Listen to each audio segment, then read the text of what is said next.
Welcome back to Perfect Day Podcast. We are live here at Dig South 2018. We're here to talk about perfect days. And, in a world that is filled with fear and scarcity and perfectionism, I'm here to tell you that perfect days are not about being perfect. However, they are yours for the taking. I'm Cokie, your perfect day engineer, and I have the delight and the scrumptious pleasure in having Carrie Morey. I almost called you by your maiden name because I knew you People still do that. I knew you as Bailey from long ago. Carrie Morey from Callie's Biscuits and Callie's Hot Little Biscuit. And for those listening in, you can't see what I'm looking at, but these biscuits look amazing. And if you don't know or have never had a Hot Little Biscuit, it's something you got to run out and do right now. So tell me, what are we looking at first and foremost? Well, we have 3 different Hot Little Biscuits in front of us that I actually am wanting to take a bite of myself. No kidding. I'm grumbling. The tummy is a rumbling. I hear you. We've got a blackberry biscuit, we have a cinnamon biscuit, and a buttermilk biscuit that all look delicious. So is asking what is your favorite biscuit sort of like when people come to Charleston and say, what's your favorite restaurant? It's like, oh, that's such a loaded question, right? Well, or let me guess. Yeah. Can you answer the question? What's your favorite restaurant? Yes. You can? I can. Okay, but you're not going to? I will. Okay. Absolutely. Fig. Okay. Yes. With close second being ordinary. I mean, yeah, I just think... Yeah, Mike doesn't ever do an evening wrong, does he? Yeah, he and Jason are pretty perfect. So I love that. Perfect days are either begin or end at Fig. Absolutely. Awesome. And so you were able to answer that well. Does that mean that you can answer what your favorite biscuit is well? I love them all, but if I had to choose, my first choice and my favorite is always the buttermilk because it's the classic and you can do so many things with it. And my favorite way to eat it is with more butter than I would even tell anybody because it's a little bit embarrassing. But the more butter, the better on the classic buttermilk is my way to go. Always. Toasted in the oven again after it comes out of the oven so the edges are crispy. Yeah, that's a good way to start a perfect day. Yeah, it is. It is. Followed by maybe a workout. I know that's a part of your every perfect day. Yes, it is. Is that right? Oh my God, yep. So it's the yin to the yang. It's 5:30. 5:30, 5:40. I try to do that at least 4 days a week. On the weekends, I don't do that. But, it just kind of sets the tone and it relieves stress and it clears my mind. And if I don't do it, I'm not a very nice person to be around, so it's just not even worth missing. I get it. So it's it definitely helps me with stress. I sort of subscribe to this. I'm the same way. It's not always every day at 5:30 because sometimes my 411 is at 5:30. I know. I've seen that. Do you know about this? I have. You and I are going to emerge from this podcast with amazing fodder for 411s. Yeah. People I'm finding are stuck in this idea of the 411 concept of doing 4 things before 11 a.m. to make a perfect day, that it's a part of like your to-do list, like workout, check. It's like, well, for you and me, we were going to work out anyway. Correct. Right? Yes. I have a strong sense we're going to emerge from today's podcast with other things that may be important 411 things that we all can add to our lists. Oh, yeah, I can think of many right now. Can I share one? Please. Because my favorite that isn't exercising, but I guess you could consider it exercise, is actually walking with my kids to school. They ride their bikes every day, and my husband and I try to walk with them. And while it's sometimes hard to do that because it takes 30 or 40 minutes, it is the best way to start my day because it's all about me having conversations with them about nothing. Right. And you're outside, it's usually gorgeous, and it just sets the tone for the day, and it reminds me of my priorities and what is most important at the end of the day. So I get to, no matter how crazy the morning is before we walk out the door, because I'm sure I have those days where I'm like, hurry up, do this, eat your breakfast, do this, have you brushed your teeth, have you made your bed? But then that 15 minutes of walking with them is like our time. And just to walk outside in the morning before the day has started is really nice. I love that idea of the grounding. It's like I felt it. And, not that anyone cares, and I heard that this week, by the way. That was not a perfect day when someone responded to my newsletter. Who are you and why do I care? I'm like, oh, okay. Well, you responded, so you must care somewhat, is what I would have said. How about that? Mm-hmm. You're watching, looking, and reading and responding. How about the most imperfect thing that's happened recently with my media team was this newsletter goes out horribly imperfect early. It was supposed to be a draft. They hit send. It goes out incorrect, and that's the response I got. I got more engagement on that incorrect newsletter than I have on any piece of social media. So anyway, that's just a sidebar. I love that. Of the imperfection of a perfect day. Mm-hmm. You know, I think listeners want to hear your start because your story is a beautiful one, and I love that you have girls, and I love that you're just a wicked entrepreneur and have grown this beautiful brand. I bet it always wasn't so. So can you take us to like day one or day two and like paint us a story? And I know listeners would love to hear, I've heard it loud and clear already that, your kids are your priority, your marriage and your relationships. And so that balance is obviously super important. And you do it I know you personally, so I know you do a good job at it. I do an okay job. I can do better. We all can. We all can. Yeah. It's like time and money. Mm-hmm. We all need more. We can all do better. The imperfection of perfection. Right. It's the mindfulness of it. So take us to that and help us and let the listeners understand maybe some of your strategies and maybe some struggles. And of course, I want to hear all things success, food and wine, Oprah. I mean, like it's what you've done with Callie's Biscuits has been beautiful and amazing to watch. So with that, I'm going to shut up. Thank you. Well, I think that, it started, and the reason I think that it has been a success is because I'm truly a passionate person about food, specifically Southern food, specifically my mom Callie's food. And we have always talked food. I mean, that's how we connect. And we had talked about opening a restaurant, a grab and go, a kind of a gourmet retailer store, and nothing could ever click. And then I decided, okay, I'm having children, and I'm not going to work. I'm just going to be a stay-at-home mom. And 6 months into that, it became very clear to me that that was not my only calling. And while I didn't want to work full-time and my children were my first priority, I had to figure out a way to grow myself. Otherwise, I would not be happy. And so I went back to food because that's what my passion is. And I have no culinary training. I have none of that. But that's a beautiful story. Yeah. Well, I have passion for food and entertaining and having people to dinner. And so sometimes that's way more important than education. Yes. So I went to my mom, Callie, one day with a 6-month-old on my hip, and she was at her house making ham biscuits because that's what she did for catered parties, and it just kind of hit me. I mean, I can't even, it was literally an aha moment, and I said, we should sell these. You can't cater forever. And she thought I'd lost my mind. She goes, what are you talking about? That's the stupidest idea ever. Everybody makes their own biscuits. And I said, no, nobody does this anymore. No. And she said, well, I mean, how would we sell them? And I said, we're going to sell them online. This was 2004. I mean, nobody was buying food online. But I had just moved back from New York, and I had watched some of these food companies that were starting this trend. And, part of me wanted to do it because it was my passion to be involved in food. But also I wanted to have a connection with my mom because my parents were divorced when I was really young. And I actually spent most of my time with my dad. And so I didn't really have a connection with her. And so now that I have 3 daughters, I understand how important it is. And what I was trying to really seek was, I need you in my life, and this is our connection, so let's do this together. Awesome. But we were at 2 different times in our life. I was young and ready to go, and she was ready to start slowing down.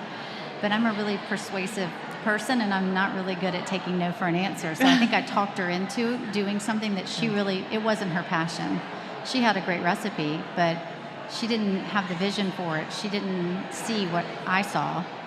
And she reluctantly started the business with me, and I'm forever grateful because not only did she inspire me, but she helped the first 3 years, which is where we put the processes into place to figure out how the heck to bake biscuits in bulk and all that stuff. But she retired, and about 3 years into the business, and then I was able to keep going and slowly and steadily grow the business while I was raising my children. So there were weeks when I would only work 1 or 2 hours a week. There was no business. We had a website, but nobody was buying them. Nobody knew what Callie's Biscuits were. And if I'm really honest, nobody knew what Callie's Biscuits was until I opened Hot Little Biscuit in 2014. So I started a business in 2005, and really, people, they'd say, what do you do? And I say, I own a business called Callie's Biscuits, and they would have no idea. But within a year of opening Hot Little Biscuit, everybody knew what Callie's Biscuits was. And first store on King Street here in Charleston, yes? Okay. Well, Dig South last year had Callie's Biscuits everywhere. We came in and Dig South kicked off, and there you were. I'm glad we have them here today as well. We're going to go to break, and at break, I want to talk 411 and what Perfect Day formula looks like for you, both at home and at Callie's at work. Oh, I love that. We'll be back shortly with Perfect Day Podcast with Carrie Morey from Callie's Biscuits.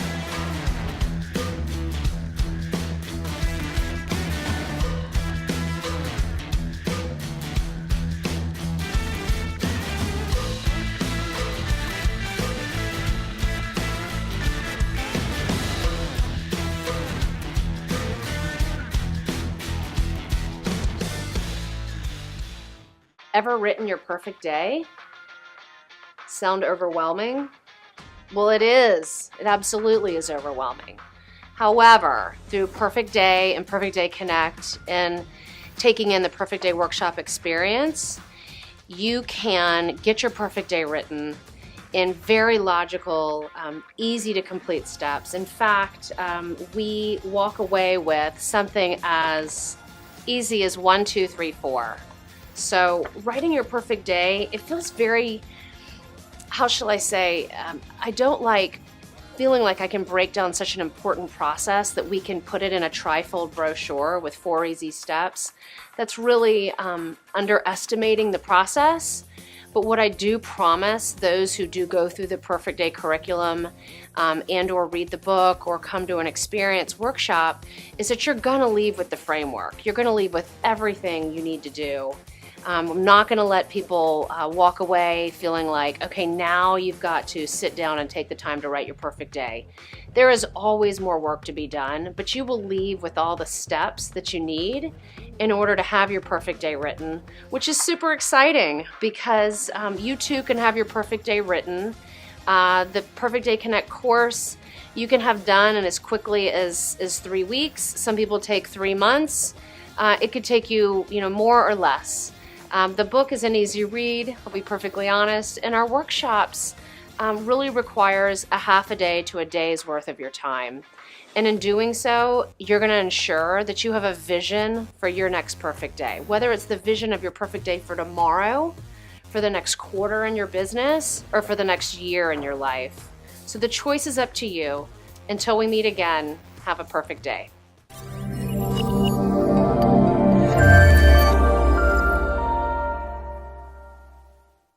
Welcome back to Perfect Day Podcast live at Dig South 2018. So excited to have Callie's Biscuits in the house with Carrie Morey, who, was just telling that all the time she gets asked, are you Callie? Are you Callie? So there's some identity crisis there. I get that. Yep.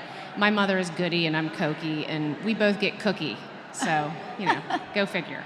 But that being said, on break, not only did we talk 411, but we talked about something else that I bet listeners may resonate more with, which is the idea of partnerships. And, not to stress too much of the negativity, but how hard partnerships can be. Mm-hmm. And, I've had failed partnerships in my life too. And, just the day that you swear off, like, I'll never go into a partnership again, is the day you enter back into one. Right. So, yeah, it's sort of that struggle that we all deal with in business. So thank you for sharing that. Absolutely. And but I want to bring it back to a really, really fun story that I heard, and I think this happened just recently when we had some really crazy snow here in Charleston. Oh, yeah. It was a crazy cold day, and I love that you walk the walk, because not only are you baking, hot little biscuits, every day, you're also a wicked, wicked cook at home. And so I heard this story about Italian wedding soup. So it's true. I can tell you're beaming. For those who can't see, Carrie, I was a proud mama that day, for sure. And you know what? I love having you here on the show, because you've said yes, your priority is your kids, and it really is. At the end of the day, we love our businesses, right? But what's made me so passionate about Perfect Day and telling this story is, for 22 years of being in financial services and investment planning and financial and retirement planning, people are planning for this day out into the future that just may never come. And so people are on this hamster wheel of spinning and spinning and spinning. And I mean, how easily could you do that in running this amazing company that you've built and easily disregard your family? But you're doing, it's fun. And I think the Italian wedding soup story, as well as many more, sort of speak to that balance that you found in you honing in on what is most important. Tell us about the soup. Well, we were walking on the beach. It was in the middle of the snowmageddon here. Yeah. And we went on a family beach walk, and often all of our conversations turn back to food. So, of course, at the breakfast hour, we were discussing, what are we going to have for dinner? Right. Isn't that normal? Yes. And for me, food has to have a story or an event. I just love the planning, the thinking about it, and the preparation, and then the presenting of it. So it was cold, and I was thinking soup, and I said to the girls, we should make Italian wedding soup. And I'd never made it. And they said, what's Italian wedding soup? And then you get to tell the story, which Italian wedding soup you would think would be something that was served at Italian weddings, and it's not. So then they went home and researched it. But I said, oh gosh, I'm not in the know. Well, you know what? I can't even tell you right now. I'll have to that'll be on the next podcast. I don't know what it is, but it is not Italian. It's not about Italians, and it's not about weddings? It's not fully about that. Okay. But they did research it. I'll have to tell them. We'll get them to tell us. Yeah. But I said, you should plan a wedding. And I kind of said it off the cuff. We were walking the beach, and they're like, really? And I said, sure, you could do that. I mean, they're house locked, and I'm not allowing them to have their electronics. So I'm saying, you can play outside, you can play with all your kids in the neighborhood, but you got to do something creative. And I said, and I'm going to work for 3 hours to check on Hot Little Biscuits and on the bakery, and then I'll be back. And I started the soup and left it on simmer, and I came home, Cokie, to typed invitations with lipstick kisses on the invitations, a handmade wedding cake, a groom and a bride. The groom had been farmed out from across the street, the 4-year-old Wells. My whole dining room had been transformed into a chapel with an aisle. It was, every detail had been. So where did they get that, and who was the ringleader? I think all three of them have watched that their whole life with me, and their question to me on the weekends is, Mama, who's coming to dinner, and are we having Sunday fun day? Which means I'm cooking some labor-intensive meal, and we're inviting our closest friends and their kids over, and we're having a little get-together, which happens 2 to 3 times a month. So that is what they've grown up in. So they love one of them loves to bake, one of them loves to do the planning, the invitations, and then the other one likes to just tell everybody else what to do. So they work really well together for the most part. Sounds like my business. Yeah. So I came home had pulled out my veil that hadn't come out of a bag in 15 years. Oh my gosh. They had a program, they had a Bible, they had it all down. I mean, I just needed to get into my costume and have at it and let them tell me where to sit. And let me guess what was on the menu. What, in addition to wedding soup, I'm sure you had biscuits too. Actually, I don't think we did have biscuits. What? I know. And wait a minute. I think we had homemade bread. And you have more than biscuits at Callie's Hot Little Biscuit. Because I've had.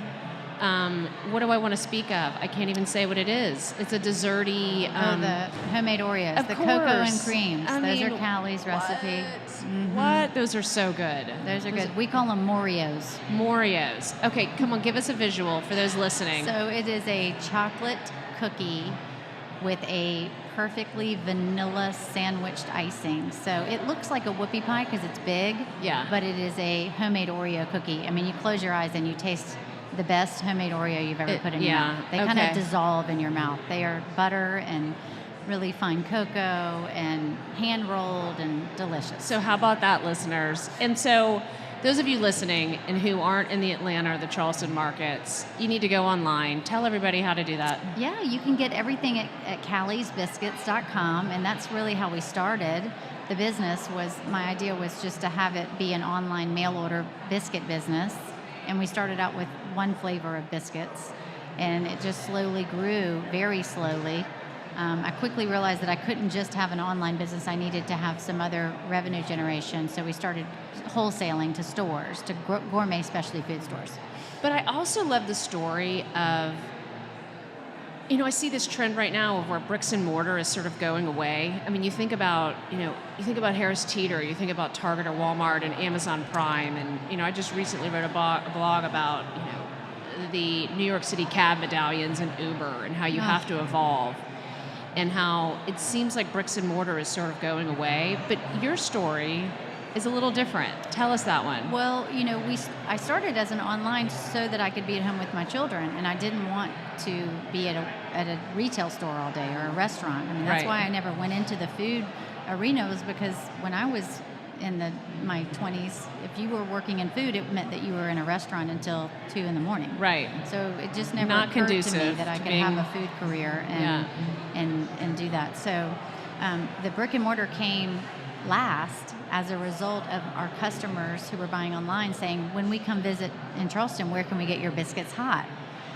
And I kept getting this same email and call over again. And I actually went out into the restaurant community and met with all of my chef friends and owners of restaurants and said, can you not buy these biscuits and serve them as a bread basket on your table? My customers are asking for it. And they're like, no, it's too expensive. And bread's a tricky subject in food in the restaurant world. So I said, well, I gotta figure out a way for these people to get the Hot Little Biscuits. Right. And so in my head, it was just, where's the Hot Little Biscuit? And then I found 476 King Street, which was an alley. I mean, it's 8 feet wide. It is the smallest little, packed with a punch, absolute destination, must go here in Charleston. I have to admit, I've not been to the location in Atlanta. Oh, I love Atlanta. Yeah. Atlanta Virginia is Highlands, yes. Yeah, it's a dreamy spot on a tree-lined street in this really great old neighborhood of Atlanta that doesn't even seem like Atlanta, with a baking window where we roll out dough and people walking by can watch the whole process. Oh, that's beautiful. Wood walls. I love the picture of that. It's really pretty. But it's not crazy busy like King Street is, because Atlanta doesn't have the tourists that we do. But it's still like my ideal spot. But that story of no one knew you were online, and the online didn't really take off until you opened the bricks and mortar. Yeah. Which is such a reverse story to what's kind of happening right now to other businesses. So And I didn't fun. open the brick and mortar until my youngest went to kindergarten, and I opened it from 8 a.m. to 2 p.m. so that I could start there after I dropped my girls off at school, and then in theory pick them up. Do you know what we call that is my that? perfect day. That is my goal. I love is to it. always pick my kids up from school, to drop them off on that walk, and to pick them up. So that is my goal, and it doesn't always happen, but that is what I want for my perfect life. I love that. In theory, And whatever that we means. call that a life-driven business. Mm-hmm. And that's my life's message. I mean, I can't tell you how many people in the course of my practice I come across who are not in a life-driven business. They're in a business-driven life where the business is really running them. And again, you being in food service with a huge online presence, with 2 locations, just baking. I mean, I don't go near an oven. I don't bake. Like, baking is I've also lived at high altitude, which hinders that idea a lot, greatly. That's my excuse. I'm sticking to it. I like it. But all of that being said, People like you keep me in business. yes, we do. So. And let me just tell you, the presentation, when I receive a box from Callie's Biscuits, the presentation and how that is delivered and packed and the cooling packs, and you just need to know. I've taken pictures. Every time I get a share box, them with us. Thank you. every time I get a box, I open it, and it's like, this is so well done. I mean, it is like right up there with Steve Jobs and Apple in their packaging. So, oh my God, thank you. beautifully awesome done. Just really, really, really well done. And I love the focus on the values piece of this, because at the end of the day, you can have shitty days in business when your newsletter goes out incorrectly and like the curmudgeon says, "Who are you and why the hell do I care?" You can have that, but when you have that yin and yang with your daughter putting her hand on your shoulder and saying, "Mom, you okay? What's wrong?" Yeah. And you get to look back at her and go, "I'm okay now." Yeah. You know, it's like having that that sense of grounding is the foundation of perfect days. So I'm going to put you on the spot, and we're going to transition. I could talk to you all day. Here comes the spot. You do not suffer from what I call lifestyle deficit disorder, which are, those that are on the hamster wheel, living in a business-driven life. I want you to leave with a 411 journal. I'm beta testing them, so let me know what you think. Okay. Of the 4 things that, before 11 a.m. that make a perfect day. And how about this? I don't know if I'll put you on the spot. Maybe I will, and maybe you can come up with something, but I'll also challenge you to. So you're doing the awesome things. Because I got to tell you, those in the business-driven life are like, one of their 411s would be, I want to exercise. Or I want to walk my kids to school. Right. Or it's a goal for me to pick my kids up from school. You're already doing that, okay? I got to come up with 4 more to make it even better. No, not necessarily, because it may be a part of a well-grooved life that you already have. But you've already touched on things that are 411-esque. See, people have this misnomer that it's the to-do list, that it's, mail off my taxes, or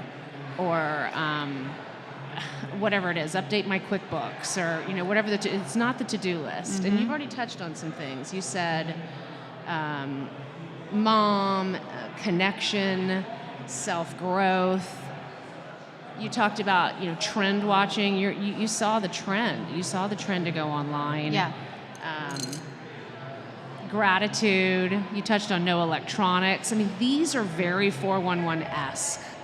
So if you were to throw out one thing that might take 10 minutes in your day that you don't take the time to do, but I'm here having this conversation with you a year from today. So it's April 26, 2019. What are you going to be super stoked that I said, did you do it? Oh, I have 2. Oh, great. That are like immediate, maybe 3. But, the first thing is I would like to every day talk to my dad on the phone before 11, because he grounds me, and he's such a positive influence, and he helps me like with my perspective, so I phenomenal article I know in the Post and Courier this week. He's an amazing human. So if I could do and that, a mentor of mine. I don't know if you realize. Oh, I do. Yes. I do. Yes. So that would be something. Kudos, Donald. That would be something that I need to make more time to do. We talk a couple times a week, but I need to do it every day. Beautiful. And then I would say another thing would be to probably read. I read, but I'm reading all day for work. I need to spend 15 minutes of doing nothing but reading. And it doesn't really matter what it is, but I could read more. Awesome. And the third would be if I could get my family dinner prepped before 11, like in theory before I went to work every day. That causes me stress, because for me to be successful, I want to be able to sit down with my family every night for dinner. And sometimes we're too crazy with sports and all that. So if I could get that done, knowing that I have that to come home to, it's like, and I don't have to worry about what we're going to have or, how it's going to get made, but I am ready for that. So that's kind of like, that's like my glass of wine at the end of the day. I can sit down with my kids, and no matter how bad of a day I've had, we all come together and we say, okay, how was it? What do we have going on? What happened? Yeah. What happened? Yeah, and then all it seems to be right with the world, or maybe not right with the world, but it's, you have the right perspective, and that this is really what matters Absolutely. at the family table. I right? love it. So- I love it. And you know what? I just have to tell you, I am a good cook. Well, I would expect nothing less. You know what it is? It's I don't want to come up with the idea and I don't want to plan it or organize it. So I hear you on the prepped and ready. Blue It's Apron like, is good for that. Wow, listen to that shout out. I know. I Okay. mean, or one company like that. But Yeah. I make my kids do it because when I go out of town, my husband likes to take them out to eat, and that drives me bananas. Well, I have a budding chef. Jackie's a budding chef, so we'll need to have a girl date, Yes. a mom girl date sometime. Mm-hmm. I thank you so much for joining us here. Thank What a you. blast it's been, and we got to cut anyway because I am dying to have a biscuit. I hear you. I'm So- starving too. Carrie Morey, Callie's Biscuits, live from Dig South 2018. You have absolutely made this a perfect day for me on Perfect Day thank you. Podcast. I This thank was you so so fun. much. Sending you and your lovely family many perfect days. Thank you. Take care. Thanks.